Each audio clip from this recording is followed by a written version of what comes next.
When I teach First Amendment law, I put up the YouTube or the Twitter community guidelines, and all of them are unconstitutional if they were enacted by the state. Now, that's not actually such a bad thing. In some ways, it might be because our First Amendment law is at such an extreme, internationally speaking. But these, whether it's rules against obscenity or against, they ban, advertisement of guns and drugs, pharmaceuticals, actually probably illegal drugs too, as well as incitement, hate speech, and the like. There's all kinds of rules that these private companies have naturally that would be unconstitutional if the government passed them.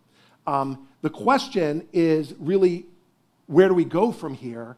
Where should the platforms go? Where should the government go? And there are three basic sources of reform.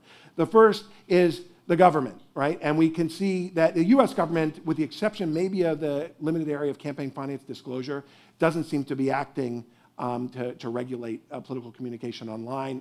Leave net neutrality out of it for just a second.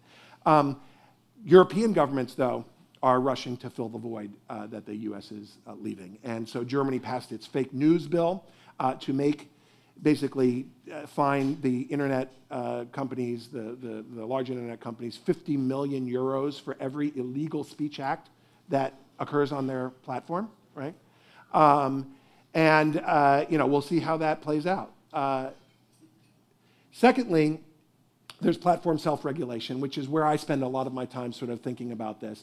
And that's, are the platforms going to add to those other categories of speech regulation that I mentioned before with new rules with respect to fake news or hate speech? And they have rules on hate speech already and the like. And they have been moving since the 2016 election quite nimbly, I think, even if not as far as I would like them to do, to try to address some of these democratic pathologies.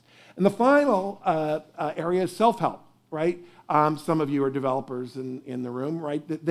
And we have a project at Stanford where we're trying to develop more of this technology. What tools can users have in order to combat things like fake news, like hate speech, like like echo chambers and the like, right? Or to combat bots so that you know that an account is a bot as opposed to a human.